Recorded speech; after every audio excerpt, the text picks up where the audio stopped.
또 언제 기도하시죠? 지난 일주일 동안 내가 언제 기도했는지 한번 생각해 보세요. 내가 언제 기도했더라? 어디서 기도했더라? 기도는 교회가 아니면 하지 않는 것이다 생각하시고 교회를 오지 않으면 기도를 하지 않는 그런 분도 있으시더라고요. 기도는 교회 가서 해야 된다. 그래서 교회를 자주 오면 좋은데 어느 순간 교회도 자주 안 오시고 그럼 기도는 언제 하실까? 어디서 하실까? 여러분 기도를 보통 어디에서 어떻게 하십니까? 또 여러분 무엇을 기도하셨나요? 여러분 지난 일주일 동안 무엇을 여러분 기도하셨습니까? 어떠한 내용의 기도를 하나님 앞에 하셨나요?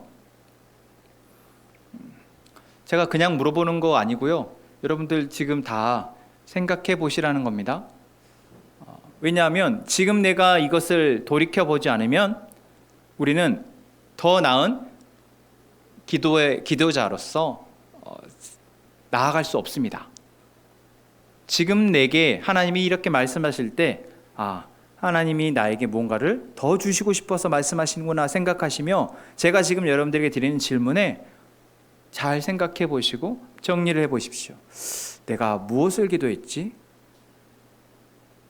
내가 언제 기도했더라? 그리고 나는 왜 기도했지? 여러분 기도를 왜 하십니까? 사람들이 기도를 왜 합니까? 기도해야 할 필요가 있으니까 기도하는 것이죠. 그럼 반대로 얘기하면 내가 기도를 하지 않는다라는 것은 내 삶에 기도가 필요 없다라는 것입니다. 만약 내가 지난 한 주 동안 특별히 기도한 것이 기억이 나지 않는다 싶으면 여러분들은 지난 한 주 동안 하나님 없이 잘 살 수 있어서 기도하지 않으신 것입니다. 와, 대단한 능력자이신 거죠.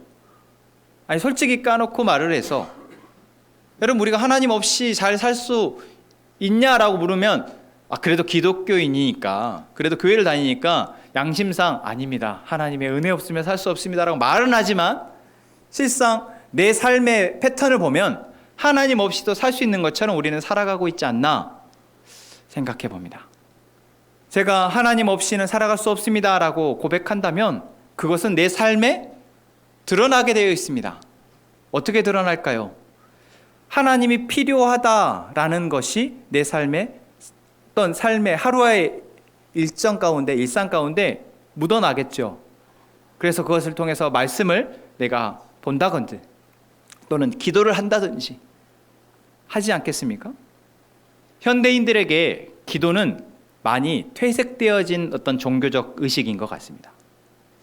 제가 이번 주에 저희 가족들, 제가 말씀드렸죠. 여수에서 저희 어머니가 목회를 하고 계시고 제 동생은 순천에서 목회를 하고 있습니다.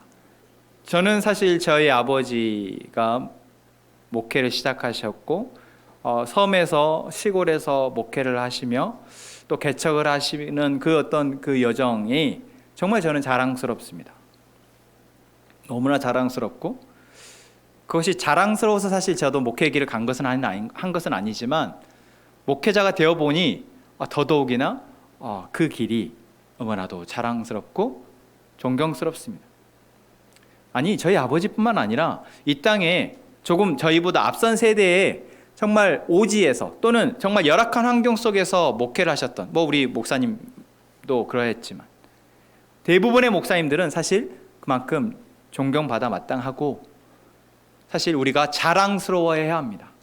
왜냐하면 그분들의 헌신이 그 목사님을 도와서 함께 신앙생활했던 많은 성도님들의 기도와 헌신이 결국 지금의 우리가 이렇게 편안하게 기도 좀 안 하고 말씀 좀 안 봐도 그래도 잘 사는 것 같아 보이도록 하나님의 은혜가 뭔가 이렇게 묻어져서 저희가 지금 살아가고 있는 것이기 때문에 그렇습니다.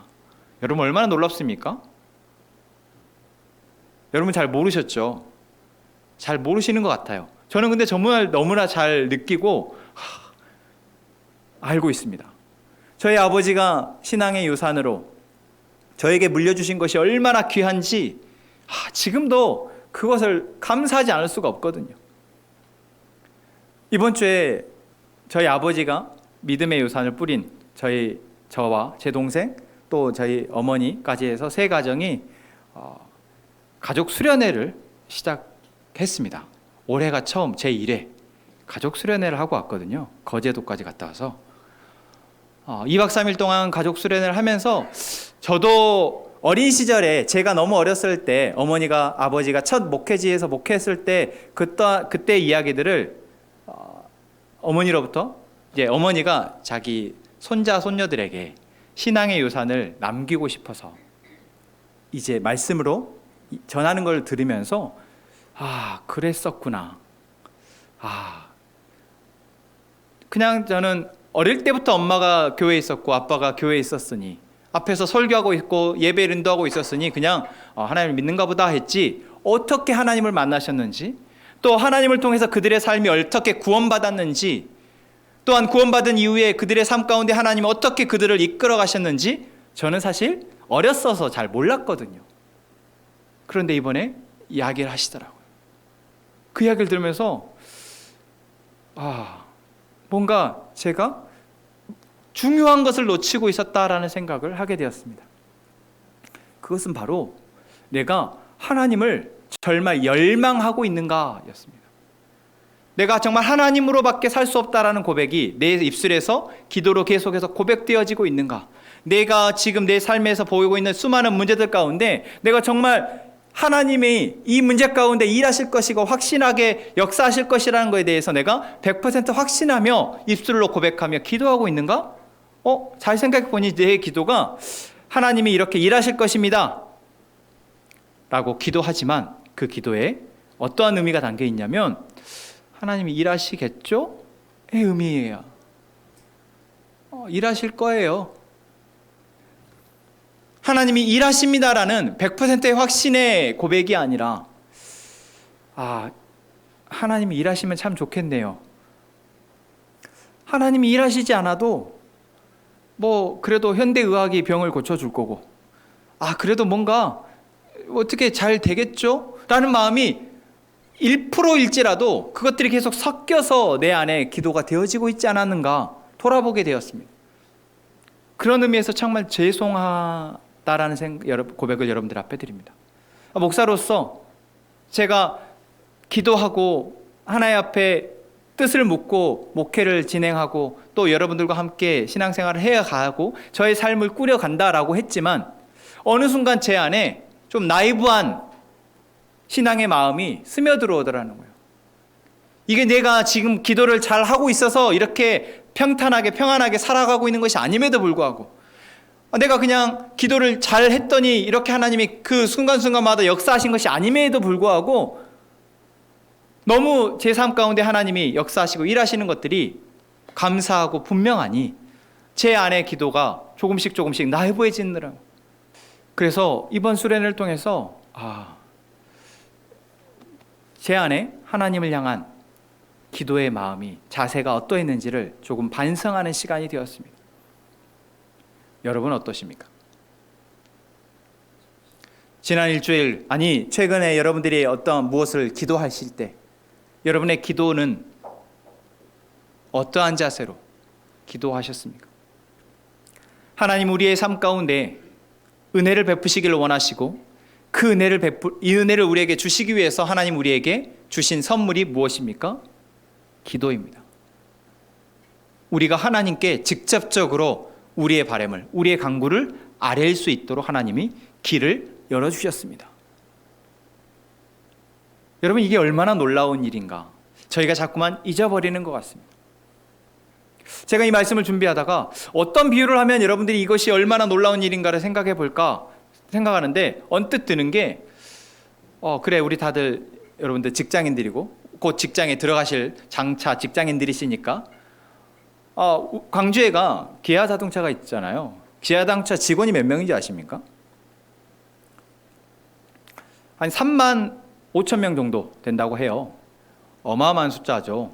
제 주변에도 기아 자동차 직원이 계시는데 그 기아 자동차 직원이 3만 5천 명의 사람들이 있는데 각자 자기가 일을 해서 자기 어떤 노동의 대가로 돈을 벌고 또 어쨌든 큰 회사에 있다 보니까 복지 혜택 이런 것들을 바라고 살아가죠. 그러한데 여러분 그 직원의 한 사람 한 사람의 어떤 요구나 이 마음들에 대해서 사장이 알까요? 모릅니다. 사실 관심도 없어요. 노조가 뭔가 함께 마음을 모아서 단합을 해서 목소리를 내지 않는 한 사실 사장은 한 개개인의 생각이나 마음들, 바람들, 욕구 별로 관심이 없습니다. 물론 CEO로서의 어떤 책임감에서 그래도 기본적인 직원들에 대한 처우나 이런 것들은 신경을 쓰겠지만 자신이 할 수 있는 선에서 어쨌든 그래도 무언가를 하겠지만 한 사람 한 사람의 마음에 대해서는 모릅니다. 관심이 없어요. 그러한데 그 사장이, 그 대표가 한 사람 한 사람에게 직통 라인을 연결해서 하고 싶은 말 있으면 해봐. 언제든 내가 들어줄게. 라고 말한다고 생각해 보십시오. 여러분이 그런 회사에 직원으로 일한다고 생각해 보세요. 내 옆에 회사와 내 옆에 내 친구가 다니는 회사와 내가 다니는 회사에 대한 그 마음이 어떨까요? 여러분, 삼성은 임직원이 본사만 20만 명이라고 하더라고요. 저도 이렇게 찾아보니까 그러더라고요. 본사만, 그냥 계열사만, 이런 저 아래에 있는 계열사 말고 본사만 20만 명이요. 여러분, 그 삼성의 회장이 그 20만 명이나 되는 직원 한 사람 한 사람의 이야기를 들을까요? 관심 없습니다. 하지만 만약 듣겠다고 창구를 열어놓는다면요. 여러분, 정말 놀랍다고 여기며 그 존재에 대해서, 그 사장, 그 회장에 대해서, 그 CEO에 대해서 여러분의 마음이 확 열려지지 않겠습니까? 그래서 내가 일하는 환경 속에서 또는 내 삶에 어떤 무언가가 고민이 있을 때, 어떤 도움이 필요할 때 여러분 이야기하지 않겠냐라는 것입니다. 물론 부담스러워서. 부담스럽죠? 부담스러워서 이야기 안 할 수는 있겠지만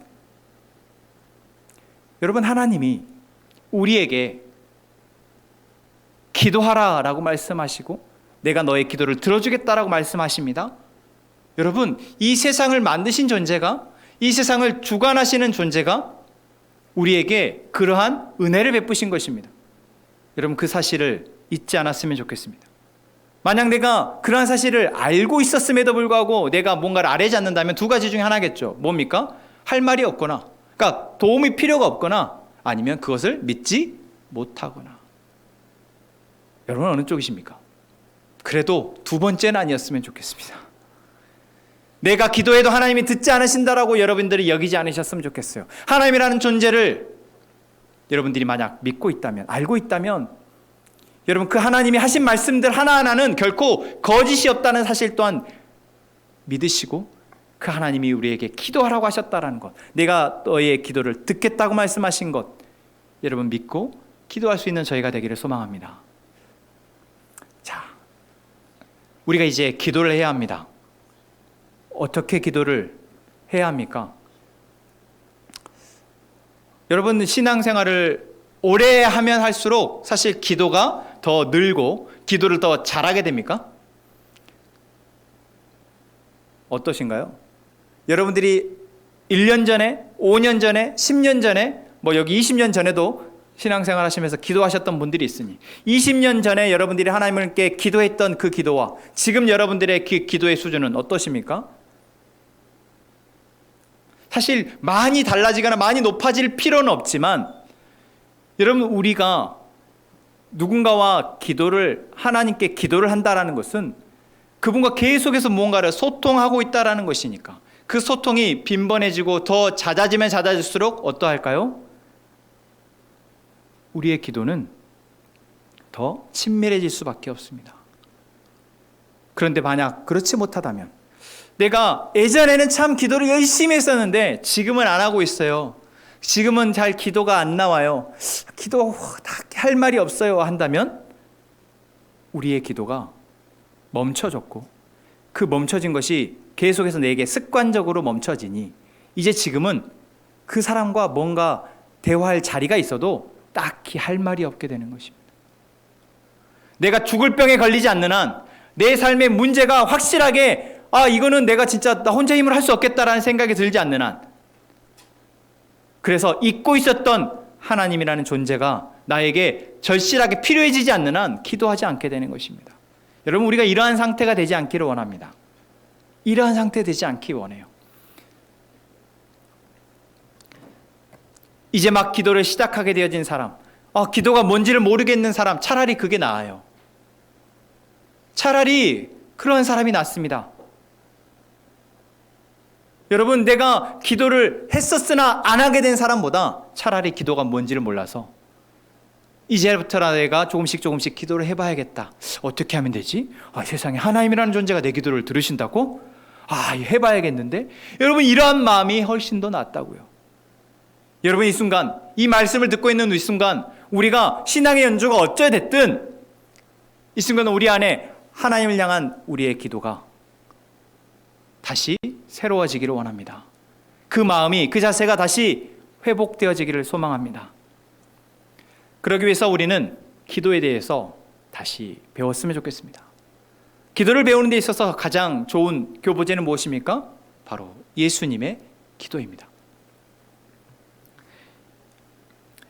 예수님의 제자들이 예수님에게 우리에게도 기도를 가르쳐 주십시오라고 요청을 합니다. 이때 유대인들이었던 이들에게 기도는 사실 익숙한 종교행위였습니다.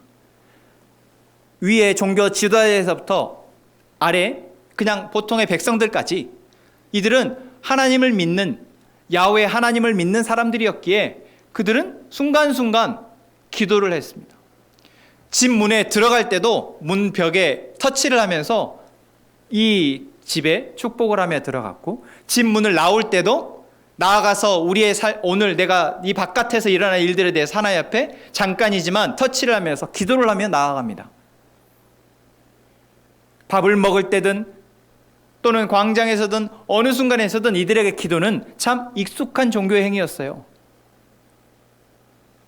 그래서 당신 기도하십니까? 그러면 네, 저는 기도합니다. 이러해서 기도해요. 그렇게 기도가 익숙한 민족이 바로 유대 민족이었습니다. 그런 예수님의 제자들이 예수님에게 기도를 가르쳐 달라라고 말합니다. 그 이유는 세례 요한의 제자들이 세례 요한으로부터 기도를 배웠기 때문에 그래요. 그래서 예수님의 제자들 역시도 세례 요한이 제자들에게 기도를 가르쳐 줬는데 예수님, 저희도 예수님의 기도를 가르쳐 주세요 라고 요청을 합니다. 그때 예수님이 하신 말씀이 바로 오늘 저희가 읽은 9절부터 13절까지입니다. 예수님이 제자들에게 기도를 가르쳐 주신 이유는 이들이 요청했기 때문만은 아닙니다. 이 유대인들이 하고 있던 그 기도가 사실 많이 잘못되어진 부분이 있기 때문에 이들에게 올바른 기도를 가르쳐 주시기 위해서이기도 합니다. 그래서 오늘 우리의 기도의 생활이, 또는 우리의 기도가 뭔가 지금 정체되어 있거나 또는 문제가 있거나, 내가 그것이 좀 멈춰지고 있다면 여러분이 예수님의 기도의 가르침을 통해서 다시 우리 안의 기도가 회복되어지고 치유되어지고 기도의 능력이 드러나는 기도의 생활이, 기도가 되어졌으면 좋겠습니다. 예수님이 이렇게 말씀하시죠. 너희는 이렇게 기도하라. 이 말씀을 하시는 그 앞에 이렇게 기도하지 말라라는 이야기를 먼저 하셨습니다. 그게 무엇입니까? 5절부터 한번 보시죠. 너희는 기도할 때 외식하는 자와 같이 하지 말라라고 얘기하세요. 여러분, 외식하는 자는 누구예요? 겉과 속이 다른 거예요. 내 속은 그렇지 않은데 밖에는 뭔가 그럴듯하게 꾸미는 사람과 같이 기도하지 말라고 합니다. 그래서 그들의 특징은 어때요? 사람에게 보이려고 회당과 큰 거리 여기에 서서 기도하기를 좋아한다고 얘기해요. 여러분, 사실 이 사람들은 진짜 미련한 사람들이에요. 여러분, 그렇지 않습니까? 사람에게 보이려고 기도를 한대요. 그런데 우리에게도 이런 모습들이 있지 않습니까? 사람에게 보이려고, 내 옆에 있는 사람에게 보이려고 종교 행위를 하는 거예요. 여러분, 예배를 드리는데 내 옆에 있는 사람에게 또는 내 앞에 있는 사람들에게 보이려고 찬양을 해요? 기도를 합니까? 예배를 드려요? 내 앞에 있는 사람에게 보이려고, 나는 이러한 사람이야 라는 걸 드러내려고 잘 듣고 있는 것처럼 뭔가 고개를 끄덕이고 아멘을 하고, 여러분, 이런 모든 행위들이 그 마음에 진심이 담겨 있다면 신앙에 유익을 주는 행위들입니다. 하지만 그 안에 그 진심이 없다면 이러면 이것은 외식인 거예요. 정말 위험한 종교 행위입니다. 기도도 그렇습니다. 내가 기도하는 것은 하나님께 내게 받은 은혜를, 하나님 앞에 기도할 수 있는 은혜를 사용하는 것이죠. 이것은 다른 누군가에게 보이기 위할 이유가 없는데 이들은 참 멍청한 거죠. 얼마나 어리석은지 남들에게 보이려고 기도하는 것입니다. 아, 나는 이렇게 멋지게 기도하는 사람이야 라고 기도했던 것이죠. 그래서 그들로부터 뭔가 저 사람 신앙이 좋은가 보다, 그런 평가를, 높임을 받으려고. 저희 중에는 이러한 사람은 없는 것 같습니다. 일단 기도를 잘 안 하시니까. 이렇게 남 보라고 기도하시는 분은 제가 한 분도 못 뵀거든요. 참 얼마나 다행이죠. 일단 하나는 지나갔네요. 두 번째입니다. 또 예수님이 이렇게 말씀하십니다. 너는 기도할 때 6절이죠. 내 골방에 들어가 문을 닫고 은밀한 중에 계신 내 아버지께 기도하라. 은밀한 중에 보시는 내 아버지께서 갚으시리라. 기도할 때 어떻게 하라고요? 은밀한 중에 보시는 그 아버지 하나님 앞에 기도하라는 겁니다. 그래서 골방에 들어가 문을 닫고 기도하라는 거예요. 여러분, 이 기도는 무엇을 말하고 있습니까? 하나님과의 관계 속에서 하나님이 나의 소리를 들으신다라는 것을 알고 그분께 집중하여 기도하라는 것입니다. 이 부분은 조금 더 뒤에 저희가 이야기하도록 하겠습니다. 7절에도 이렇게 하고 있습니다. 기도할 때 이방인과 같이 중언부언하지 말라.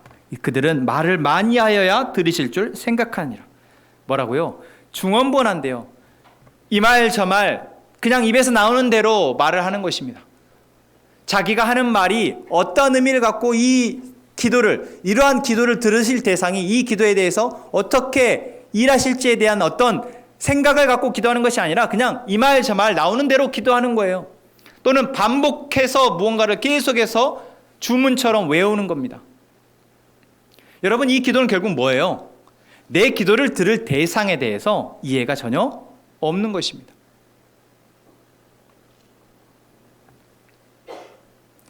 이렇게 기도하지 말라라고 얘기하시면서 오늘 이렇게 기도하라라고 말씀하시죠. 자, 오늘은 그 첫 번째 뭐라고 말씀하십니까? 첫 구절은 뭡니까? 다 같이 해보시죠. 하늘에 계신 우리 아버지요.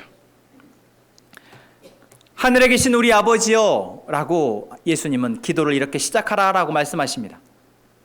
자, 여러분들이 기도할 때 첫 단어를 뭐라고 쓰십니까?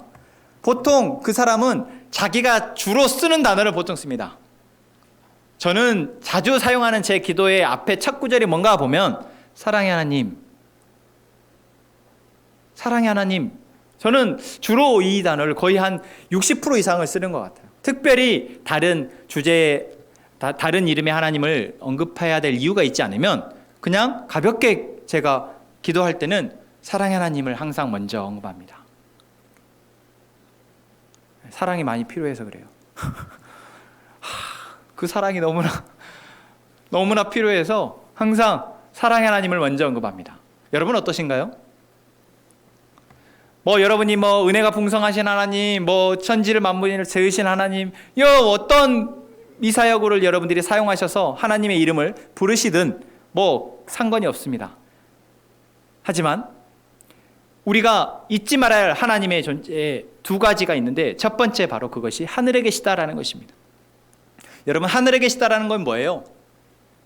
이 세상의 존재가 아니시라는 겁니다. 초월적 존재시라는 거예요. 여러분, 이것이 왜 중요할까요? 우리가 하나님이라는 존재를 알게 되었을 때 사실 여러분, 하나님을 어떤 존재로 알게 되셨습니까? 여러분, 신이시잖아요. 신이신 하나님이라는 존재를 우리는 알게 된 거고 그 하나님의 은혜를 알게 돼서 우리는 그분을 믿게 되어진 것입니다. 그런데 자꾸만 우리가 그 하나님, 신이시에요. 이 세상을 만드신 분이라고 말씀하시고요, 이 세상을 다스리는 분이라고 말씀하시는, 못하시는 것이 없다고 말씀하시는, 모든 것을 알고 계시다고 말씀하시는 그 신을 우리가 지금 부르고 있는 겁니다. 아니, 그 부분을 부를 수 있는 엄청난 특권을 우리가 지금 받게 된 거예요. 그래서 예수님이 제자들에게 너희는 하늘에 계신이라고 기도하라고 말씀하신 것은 너희가 기도할 그 대상이 어떠한 존재인지를 명확하게 알고 그분을 향해 합당한 자세로 기도하라는 것입니다. 그분에게 합당한 자세로. 이 세상을 만드신 그 하나님을 우리가 만나게 되고 그분께 뭔가 내가 아뢰게 될 때 여러분 그 자세가 어때야 할까요? 제가 조금 전 비유했던 것처럼 아니 내가 일하고 있는 나는 말단 직원인데 내가 이러고 있는 회사의 CEO를 내가 만나게 된다면 아니 그냥 상관없는 저기 대통령 만나게 되는 것 별로 반갑지도 않겠지만 나와 직접적으로 생계와 연관되어 있는 내 회사의 사장님을 만나게 된다면요.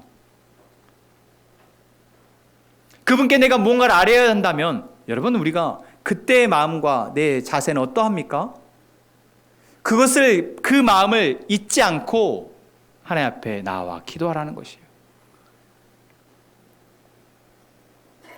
그 초월적인 존재이신 하나님이 지금 내게 기도할 수 있는 은혜를 허락하셨고 나는 지금 나의 입술을 떼어서 그분께 기도하고 있는 것이다라는 것을 잊지 마시라는 것입니다. 유대인들에게는 이 하늘에 계신 하나님이라는 존재는 사실 너무나 익숙합니다. 왜냐하면 자기 조상 때부터 그 말할 수 없는 놀라운 능력의 그 하나님이 그들의 삶을 계속해서 지탱해 오셨다는 것, 인도해 오셨다는 것을 그들은 계속해서 들어왔기 때문에 그렇습니다. 비록 자신들은 로마의 압제 가운데에서 고통받고 있지만 그 하나님이 자신들을 구해줄 거라는 믿음을 갖고 있었어요. 그러니 그 하나님이라는 존재에게 기도할 때 하늘에 계신이라고 기도하는 것은 그들에게 정말 어쩌면 쉬운 그 존재를 인식하는 것은 이들에게 참 쉬운 기도입니다. 하지만 지금 우리는 어떻습니까? 여러분들 어떠세요? 여러분들이 하나님 앞에 기도할 때 아버지 하나님, 사랑이 많으신 하나님, 온 세상을 창조하시고 주관하신 하나님, 은혜가 풍성하신 하나님, 여러분이 뭐라고 하나님 앞에 기도를 하고 나아오든 여러분들이 입술을 떼어서 부르고 있는 그 하나님이라는 존재는 바로 하늘에 계시며 온 세상을 주관하시는 분이시며 감히 우리가 가까이 갈 수조차 없는데 우리에게 가까이 옴을 허락하신 그 하나님이시라는 겁니다.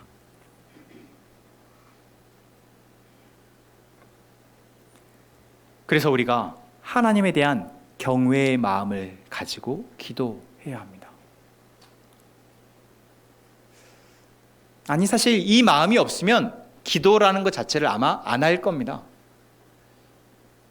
여러분 우리가 기도를 하지 않게 되는 이유 아까 말씀드렸죠. 필요가 없으니까. 하나님이라는 존재가 나에게 필요 없다고 여기니 기도하지 않는 겁니다. 아니 내가 아무리 기도해도 기도를 들어주지 않으십니다. 물론 그래요. 맞습니다. 참 그렇더라고요. 아무리 내가 기도를 해도 그 하나님이라는 존재가 참 내 문제를 쉽게 해결하실 수 있는 그 존재가 내 기도를 안 들으시는 것 같아. 그래서 나 그냥 안 할래 라고 할 때도 간혹 있죠. 그런데 여러분 그런 분들 어떻습니까? 다시 결국 그분 앞에 나와 기도하게 됩니다. 왜요? 왜 그렇습니까? 그 하나님밖에 없다는 사실을 아무리 둘러봐도 결국 하나님밖에 답이 없다는 사실을 알게 되기 때문에 그렇습니다. 여러분 우리 안에 하나님이라는 존재가 온 세상을 창조하신 분이시며 우리를 다스리시는 분이시며 무소불위 모든 것을 하실 수 있고 모든 것을 아시는 분이심을 고백한다면 우리는 하늘에 계신 하나님 이렇게 부르며 기도하게 될 것입니다. 두 번째, 우리 아버지여 라고 기도하라 라고 말씀하십니다. 하늘에 계신 우리 아버지요. 여러분 제가 조금 전에 하나님이 이 세상의 존재와 다른 초월적 존재라고 말씀드렸습니다. 우리 인간의 사고로는 이해할 수 없는 존재이며 우리 인간의 이 능력을 너무나 뛰어넘어서 우리가 감히 짐작조차 하실 수 없는 분이 바로 하나님이십니다. 그래서 하나님은 실제로 구약에서 또는 신약에서 하나님의 현현, 하나님의 일을 드러내실 때 어떻게 일하세요? 참 말도 안 되게 일을 하시죠. 그러니까 인간이 뭔가 해보려고 해서 할 수 없는 일들만 기적적으로 행하십니다. 그러니까 인간이 어떻게 해볼 수 없는 일들만 하나님이 행하세요. 다른 이방의 신들이 할 수 없는 일들을 하나님은 나는 이런 일까지 할 수 있는 사람이야, 나는 이런 일까지 할 수 있는 존재야 라는 것을 마치 드러내시는 것처럼 일하십니다. 그 대표적인 사례가 바로 이집트에서의 출애굽 사건이죠. 이집트의 그 온갖 섬기는 신들을 하나님이 10가지 재앙을 통해서 싸그리 다 무너뜨리시고 그것들을 다 이기시고 이스라엘 백성들을 빼내십니다. 빼낸 이후에도 홍해를 가르세요. 여러분, 상식적으로 조금 더 좋은 방법이 있지 않았겠습니까? 아니, 굳이 홍해를 가를 필요는 없잖아요. 하나님이 예비하셨다 하면서 배가 한 10,000척이 쫙 대져 있어요. 하나님이 예비하셨다면서 갑자기 거기에 다리가 나져 있는 거예요? 여러분, 그럴 수도 있잖아요. 그런데 하나님은 굳이 바다를 가르세요. 여러분, 그 하나님은 굳이 여리고성을 점령을 하는데 그 여리고성을 무너뜨리세요. 누구는 할 수 없는, 인간은, 사람은 할 수 없는. 여러분, 그런 초월적 존재이신 하나님이 우리더러 뭐라고 말씀하십니까? 너는 내 자녀다, 너는 내 아들이라 말씀하십니다.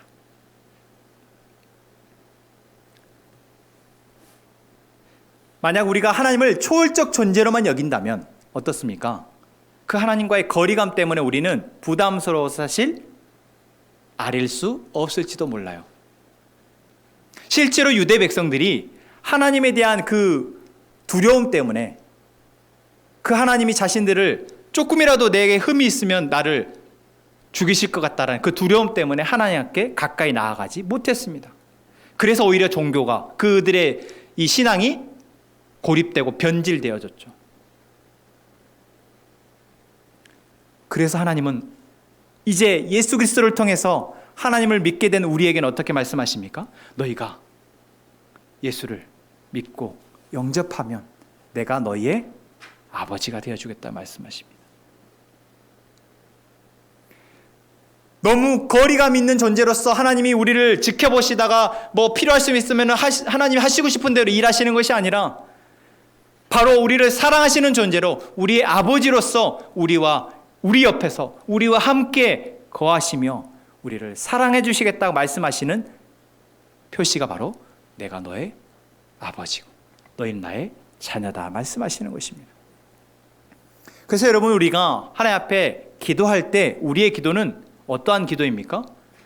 말할 수 없는 능력을 가진 그 하나님이, 그런데 나의 아버지이신 그 하나님이 오늘 나의 기도를 듣기를 원하시는구나. 자녀가 부모에게 미주알고주알 와서 뭔가 자기가 하고 싶은 이야기를 막 하기를 바라는 것처럼, 물론 너무 말을 쉬지 않으면 피곤하긴 해요. 저희 아들이 말을 쉬지 않거든요. 그래서 가끔 피곤하긴 합니다. 근데 우리 하리도 닮았어요. 저희 아들을. 그래서 계속 말을 하면 부모라도 아무리 아빠라도 이제 좀 쉬었으면 좋겠다 라고 싶을 때가 있습니다. 근데 나는 그래. 하지만 하나님은 그렇지 않으시더라는 거예요. 언제 어디서 우리가 무엇을 가지고 하나님 앞에 아뢰더라도 우리가 하늘에 계신 나의 아버지여 라고 부르며 무언가를 아뢰을 때 그 하나님은 그것을 기뻐하신다라는 겁니다. 여러분, 그 사실이 얼마나 감사합니까? 여러분, 그 사실을 우리가 정말 알고 있습니까? 그 사실을 여러분 우리가 감사하고 있습니까? 그렇다면 우리가 어찌 기도를 이렇게 등한히 할 수 있겠습니까? 저는 사실 어릴 때부터 하나님이 저에게 주신 은혜가 시시콜콜하게 사소하게 저의 문제 속에서 하나님을 자주 찾고 기도했다라는 겁니다. 물론 부모님을 통해서 어릴 때부터 새벽 예배를 가고 뭐 저녁 기도에 가서 기도하고 뭐 그래서 어릴 때 저는 뭐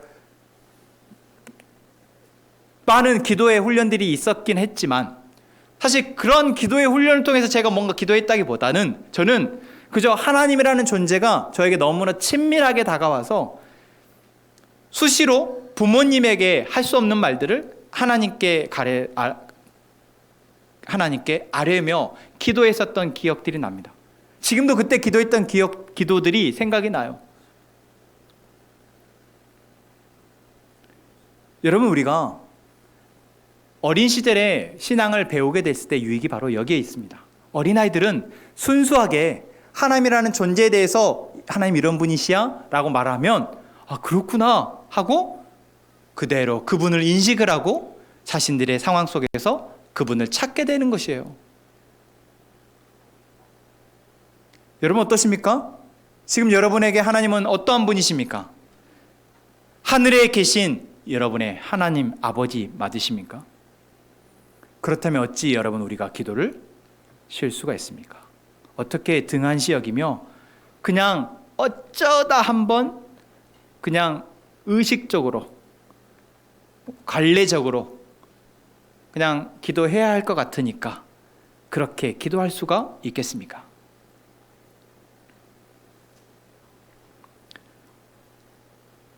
우리의 기도를 받으시는 그 대상, 그분은 바로 온 세상을 창조하시며 모든 것을 하실 수 있는 하나님이시고 그분은 우리의 아버지 되어 주시겠다 말씀하신 분이십니다.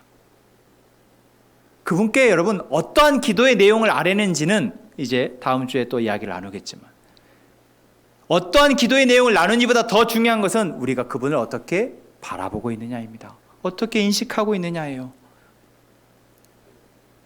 내게 아버지가 있어도 그 아버지와의 거리감을 느끼는 자녀들이 있습니다.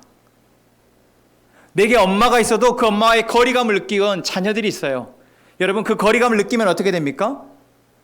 엄마가 아빠가 생물학적인 부모가 있어도 나는 그들과 상관없이 살아갑니다.